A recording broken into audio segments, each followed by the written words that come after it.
Bom dia, bom dia, bom dia! Graça e paz do Senhor Jesus seja sobre todos nós. Uma ótima segunda-feira para todos. Hoje é dia 16 de agosto de 2021. Seja muito, mas muito bem-vindo ao nosso devocional de hoje. E hoje o tema é um tema bem pertinente para esses dias. O nosso tema de hoje é esperança. Mas sempre quando falamos de esperança, é sempre bom nos perguntarmos quem é a nossa esperança. Sabe por quê? Porque muitas vezes nós, talvez de forma inconsciente, ou em outros casos até de forma consciente, nós colocamos a nossa esperança, por exemplo, num novo emprego. E não que você ter esperanças de que vai ser bem sucedido no novo emprego seja ruim. Às vezes colocamos a nossa esperança no casamento, ou às vezes nós colocamos a nossa esperança na saúde ou na educação, né? Você já deve ter ouvido aquela expressão que é muito comum, né? A saída para o nosso país é a educação. Ou você pode colocar esperança na família. Você pode achar, por exemplo, que se você tiver uma boa família, uma família estruturada, tudo vai dar certo para você. E é exatamente aqui que as coisas têm uma tendência a se complicarem. As coisas boas, elas são boas e elas são graça de Deus que Deus nos dá, todos esses elementos que eu acabei de dizer e outros que eu não citei, são elementos da graça de Deus sobre a nossa vida. Graça que Deus derrama sobre qualquer ser humano, independente dele servir a Deus ou não. A questão é que estas coisas que são coisas boas, elas podem se tornar a essência da nossa esperança. Elas podem se tornar a natureza da nossa esperança. E quando isso acontece, nós vamos ter dois problemas. Certamente essas coisas podem falhar, e quando essas coisas falharem, por exemplo, né, se você tem a sua esperança na saúde, se a sua saúde falha, aí a sua vida, você tende a se sentir arruinado. Né? A sua vida pode cair, desmoronar sobre você exatamente porque você confiou ou colocou a essência da sua esperança, a natureza da sua esperança nessas coisas. Então, sobre isso que nós vamos falar hoje. Eu fiz essa introdução maior só para a gente poder entender do que nós estamos falando nessa manhã de segunda-feira. Nada melhor do que falar sobre esperança na segunda-feira. E é óbvio que a gente, eu não escolho aqui os temas estão ligados ao texto que a gente está lendo, e nós estamos lendo Isaías hoje. Isaías 61 e 62, né? Terminando aí o livro do profeta Isaías essa semana, né? A previsão é que terminemos na quarta-feira. Então, é sobre isso que nós vamos falar hoje. A partir de quarta-feira, nós vamos começar então um novo profeta, que é o profeta Miqueias. Mas falando de Isaías, esse é o tema de Isaías. Olha só, lembra que Isaías está falando para um povo derrotado, né? Isaías está falando para um povo que está sofrendo pressões de nações muito mais fortes e muito mais poderosas ao seu redor. Isaías está falando para um povo que está vendo com os próprios olhos a nação que eles tanto amam, nação que eles tanto cultivam. Esse povo está vendo essa nação esfacelar-se diante dos seus olhos. E aí, Isaías, ele está usado por Deus, né, trazendo uma palavra de esperança, uma palavra de conforto para essa nação. E é exatamente o que a gente vai ver aqui agora. Olha só que interessante. Judá, que é especificadamente o povo que Isaías está se dirigindo, eles tinham uma tendência a confiar, por exemplo, em aliados externos. Eles já haviam confiado em Damasco, né, na Síria, e haviam sido traídos por isso, já haviam confiado no Egito e também já haviam sofrido por isso. Então, quando Isaías vem com essa profecia, ele vem falar de uma esperança verdadeira, de uma esperança de fato, de uma esperança que não pode falhar.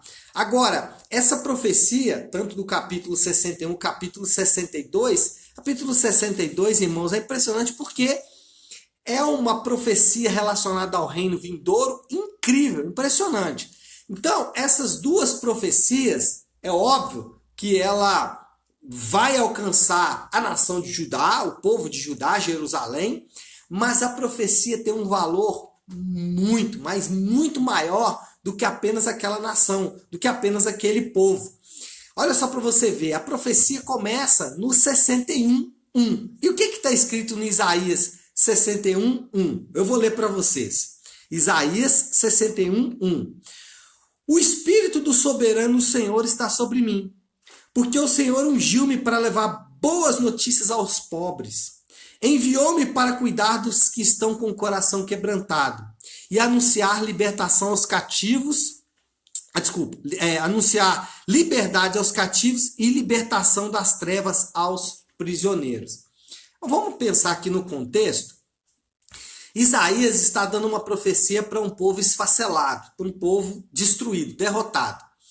Só que quando ele fala pobres, quando ele fala quebrantados e quando ele fala prisioneiros, ele não está jogando palavras ao léu, ao ar. Não, ele está se referindo exatamente a um povo que vai ter exatamente essas características.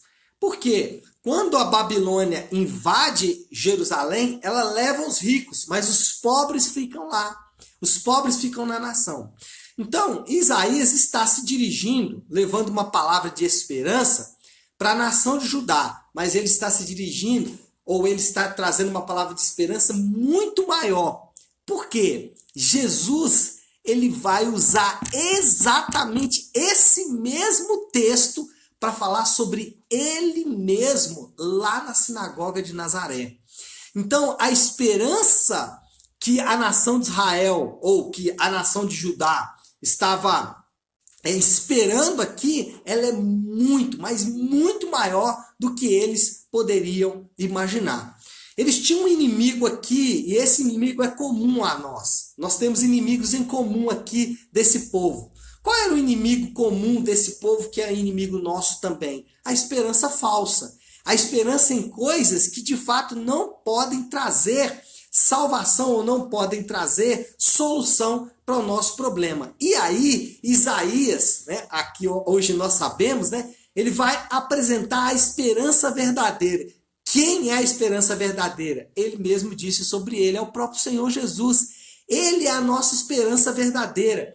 Ele é a esperança do pobre, ele é a esperança do quebrantado, ele é a esperança do preso. Ainda que esses termos, eles não têm a ideia, eles não têm a tendência de serem exaustivos, de falar, não, Jesus é a esperança só para o pobre, só para o quebrantado, só para o preso, ainda que ele não quer ser exaustivo nesses termos, nós temos com estes termos alguns indícios da obra de Cristo. Por exemplo, ele vai falar sobre levar boas notícias aos pobres. E aqui nós aprendemos algumas coisas que são muito importantes. Indícios da obra de Cristo para nós. Indícios da obra de Cristo que também nos traz esperança. Ele vai levar boas notícias aos pobres. Ele se fez pobre para que fôssemos ricos. Olha só, que coisa maravilhosa. O Novo Testamento vai afirmar isso. Quando o texto diz aqui, o Senhor me ungiu para levar boas notícias aos pobres, nós vamos nos lembrar disso, que Jesus ele se fez pobre, ele abriu mão da sua riqueza para que fôssemos ricos. Agora, anote o que eu vou dizer para você nessa manhã de segunda-feira. O evangelho é a boa notícia. Ele fala aqui, ele vai levar boas notícias ao pobre. O evangelho é a boa notícia específica do que foi feito por nós. O evangelho não é qualquer boa notícia. O evangelho de Cristo, o evangelho da salvação da graça de Deus, é uma notícia específica. É a história daquilo que foi feito por nós na cruz do Calvário. Então, quando Isaías fala que ele vai levar boas notícias aos pobres, ele está dizendo que ele se fez pobre. Ele abriu mão de toda a sua riqueza para que nós fôssemos ricos. Essa é a melhor notícia que você pode ter nessa semana, nessa manhã de segunda-feira. Ele se fez pobre para que nós fôssemos ricos. E essa é a nossa esperança. Além disso, ele fala aqui que vai cuidar dos quebrantados. Ele fala, ó, enviou-me para cuidar dos que estão com o coração quebrantado.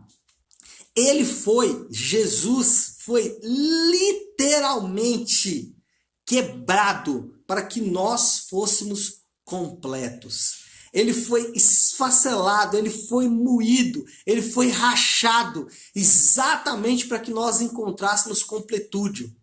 Preste atenção, ele foi desconectado para que fôssemos conectados a Deus. Uau!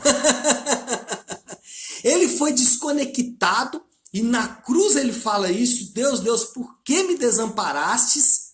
Ele proclama isso. Naquele momento ele estava sendo desconectado e ele foi desconectado para que nós pudéssemos ser conectados. Então, quando o texto diz para cuidar dos que estão quebrantados, dos que estão literalmente quebrados, ele exatamente foi quebrado para que nós pudéssemos de novo sermos completos, para que de novo pudéssemos ser ligados a Deus. Então, se em primeiro lugar a nossa esperança é que ele proclama, anuncia, ele se faz pobre para que fôssemos ricos, declarando a mensagem do evangelho, em segundo lugar, ele também diz que foi quebrado para que nós fôssemos completos. E essa é a nossa esperança. A nossa esperança está no fato de que agora nós somos completos em Deus, de que agora nós estamos de novo ligados a Deus. E em terceiro lugar, o texto diz o seguinte: anunciar liberdade aos cativos e libertação das trevas aos prisioneiros. Ele fala de anunciar libertação aos cativos. O sangue de Jesus não foi derramado por acaso. O sangue de Jesus não foi derramado à toa. Tinha um propósito no fato de que cada gota do sangue dele que foi derramado. O sangue dele foi derramado quando ele foi açoitado. O sangue dele foi derramado quando a coroa de espinhos foi colocada em sua cabeça. O sangue dele foi derramado de forma mais específica na cruz. Também junto com água, quando ele foi furado na sua lateral. Todo esse sangue tinha um motivo. Ele estava pagando o nosso resgate. Ele estava pagando um preço pela nossa própria vida. Ele estava comprando de volta um povo para ele. Ele estava comprando com o seu próprio sangue. Com o sangue dele, ele estava comprando de novo um povo para ele. O que nós aprendemos aqui? Que nós pertencemos a ele. Fomos comprados por ele. E essa é a nossa esperança. A nossa esperança é o fato de que nós somos comprados por ele. Então, Isaías, falando para um povo sem esperança, declara uma palavra de esperança. Essa palavra nos dá indícios da obra de Cristo na cruz por nós. Primeiro, o evangelho, o que foi feito por nós, ele se fez pobre para que fôssemos ricos. Em segundo lugar, ele foi quebrado para que pudéssemos ser completos, para que pudéssemos ser de novo conectados a Deus, e ele pagou um alto preço para que de novo pertencêssemos a ele. Conclusão, ou seja, moral da história. Quem é a nossa esperança? Começamos falando lá no início do devocional de hoje sobre a esperança, sobre termos esperança, mas cuidar para não ter esperança falsa. Então, moral da história, quem é a nossa esperança? A nossa esperança vem do próprio Deus que restaura um povo para ele mesmo. A nossa esperança vem do próprio Deus que com a sua obra restaura um povo para ele mesmo. Essa é a nossa esperança. A nossa esperança, ela não está nas coisas criadas, ainda que sejam coisas boas. É nada melhor do que família, nada melhor do que saúde, nada melhor do que um novo emprego, do que o casamento, mas essas coisas não podem ser a essência da nossa esperança. A essência da nossa esperança tem que ser o Senhor. A nossa esperança tem que estar ligada à obra de Cristo à cruz do Calvário, naquilo que ele fez por nós, porque é nesta obra, na obra do Senhor Jesus, é que está a nossa esperança. Ainda que essas coisas boas que eu acabei de falar, elas nós podemos viver essas coisas boas que acabei de falar, mas elas não são a essência, a natureza da nossa esperança. Bom, para finalizarmos então e orarmos sobre isso que acabei de falar, eu quero fazer o desafio do Léo dessa segunda-feira, né? O desafio dessa segunda-feira é o seguinte: pense um pouco, talvez assim que nós terminarmos aqui o devocional, pare ali um instante, pense em coisas, até mesmo coisas boas, tá? Aliás, normalmente são coisas boas, né? Que você tem colocado como esperança. Pense, seja honesto com você mesmo. Talvez você não fala, mas você pensa assim: se eu tivesse dinheiro, tudo seria diferente. Talvez você pense assim: se o meu casamento fosse bom, aí tudo seria diferente. Talvez você pense assim: se eu tivesse saúde, tudo seria diferente. Pense nessas coisas que são coisas boas, mas que você tem colocado a sua esperança. O desafio de hoje é: abandone essas falsas esperanças. Não que essas coisas não sejam boas, mas elas não podem trazer a alegria de fato. Coloque a sua esperança no Senhor. Se você colocar a sua esperança no Senhor, essas coisas boas não vão te arruinar. Essas coisas boas não vão te destruir. Talvez você está sem esperança porque você colocou a sua esperança no lugar errado. Quem coloca a sua esperança no Senhor jamais será frustrado. Talvez a sua falta de esperança nesta manhã está ligada ao fato de que você colocou a esperança nas coisas erradas. E toda vez que você coloca a esperança nas coisas erradas, essas coisas erradas têm a tendência a te deixar na mão. E aí você se sente sem esperança. Desafio de hoje: identifique essas falsas esperanças, abandone essas falsas esperanças e se agarre somente ao Senhor. Tá certo?